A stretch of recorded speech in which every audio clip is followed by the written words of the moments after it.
Thanks for checking in. Well, if you tuned into this video, it's because you're car shopping. A used Model S versus the cost of a new Model 3 or Y, because the cost has come down quite a bit over the last couple of years for a refreshed Model S. And so maybe that's why you're cross shopping this. Now, if you're here on this channel watching it, you're probably looking at a Tesla because of one of two reasons, not for what you think. A, it's the charging network, and B is the software. Those are the two reasons in 26 that you're still choosing a Tesla today. These cars might not be in the exact same category. I get it. One is a sedan versus a crossover. But that's okay. It doesn't mean you can't cross shop different car vehicles. They're both electric. They both have pros and cons. And I want to go over some of those for you today, as well as look at just some of the vehicle dimensions that I don't always see people comment about in videos, and one of the reasons you might be choosing one or the other. At the end, I'll tell you what I would probably lean towards if I was making the decision again today. So stay tuned for that. Let's check it out. Sitting in these ergonomic, comfortable seats of the Model S makes you realize one of the differences why it feels larger is just the width of these vehicles. It's about 60 inches I measured between door panel to door panel, and I'll show you that in the Model Y soon. But also the distance, I can't even reach over if I wanted to hit the button to unlock that for a passenger. I'd have to actually physically lift my butt off the seat in order to reach far enough, and I'm stretching as far as I can here. So that's one difference inside that makes it feel, obviously versus materials are different as well, but it's going to be a wider cabin. Sitting now on the Model Y, even though it's a pre-refreshed, the panel dimensions are very similar. So between door panel to door panel is about 56 inches, so about 4 inches less than the Model S.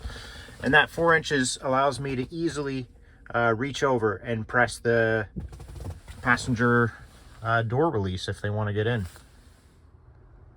The width of the seat in the Model S is about 15 inches at the end of the seat. The middle of the seat is about 13 inches. And going from the end to the end of the seat, we're about 18 to 19 inches. Sorry, can't show a straight on angle there. The width of the Model Y seat, towards the end, we're only looking at about 14 inches, maybe 15 at the very end, and going down to about 11 in the middle of the seat. Length of it is around the same, 18 and a half, 19 inches. Still inside the Model Y, the width between the narrowest point is about only 37 inches here. And this is the 7-seater model. From the seat back of where the second row is, towards the end of the vehicle, you're looking at about 42 inches or so, right to the back. And the height, straight on, we're looking at about 26 inches. Being generous with 26. The narrowest point of the Model S back is almost 39, almost 40 inches. From the seat back to here, about 42, which is the same as the Model Y. And from the floor height to the ceiling, look at that, 26, easily 26, the same as the Model Y. So you actually have the same height for storage in the Model S as you do in the Model Y. The difference with the Model S is actually it has the widest trunk. From end to end over here, you have the widest space, even wider than a Model X, I believe. You can fit a mountain bike flat in here that you can't in the Model Y. Model S still has plenty of storage in the back as well, including side cubby on one side, because the other side has a subwoofer, but it does include a pocket, as well as quite a deep, wide storage like any Tesla sub-trunk. This has a factory cover, but also the refreshed Model Y Juniper includes a cover as well. Your Model Y actually does have pockets on either side compared to the Model S only on one side, and still has a fairly deep pocket as well, sub-trunk floor area. The front trunk of the Model Y, about 35 inches at its middle point. And at the back, you're looking at about 15 inches deep. So that's a little deeper than the Model S. Different shape front trunk in the Model S. Your midway point, about 35, almost 36 if you go towards the back. But the depth is a lot less than the Model Y at around 11 inches or so. Now depth, we're about 6 inches off the ground for my Model Y, and you can't move that. That's about all it's gonna be at. I'm at the medium height setting on my Model S. When I go level, it's right around 6 inches as well. But let's check the benefit. Let's change our ride height to very high. Now on the Model S, at very high, we've gained a solid inch of ground clearance, which is great for the snow.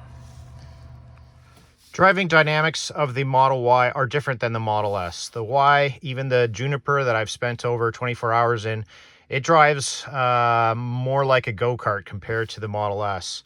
Yes, the suspension, even on the newest one, is still more rough than a Model S with the air suspension. But honestly, the difference is not enough to write home about if that's what you're after.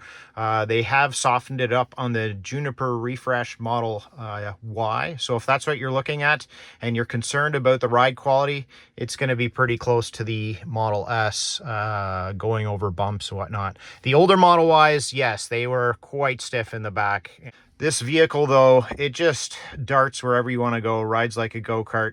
I find that the seat bolsters, including on the refreshed with the perforated seats, which are not these ones, they tend to hug your hips. I'm not that large of a person, 5'10", 5'11", but they do hug your hips quite closely compared to the wider seats of the Model S and X. And the inside interior trim, they just, in 2026, switch to black, which is great because the gray it just doesn't feel quite as luxurious as the newest ones. Driving impressions in the Model S, well, obviously it's a longer vehicle, has a larger wheelbase, so it's going to go over the bumps better just for that sake of having a longer wheelbase. Then the air suspension gives you an extra variability that you can adjust. That's also another thing that can break, that won't fail as often in your Model Y. So you got to take that into consideration post-warranty. But driving the Model S, it's a great commuter car. I drive a lot. It travels well, has a larger battery. So those are all pros as to why to go with the Model S if that's the route you're looking. This one does not have hardware 4. So if you are looking for full self-drive and that's something you're going to invest in, you're probably going to want to either get a newer, a later 2023 with full hardware 4, or a new Model Y with the latest hardware that's already built in. I've spent in the last year 8 separate visits, including 2 or 3 home visits from Tesla service in my Model S. So that is something to consider when you're getting a used car. If it's out of its basic warranty, you're probably going to be in for some repairs, things like axle shafts. I had to replace the entire heat pump system in this car, getting door handles adjusted, things like that.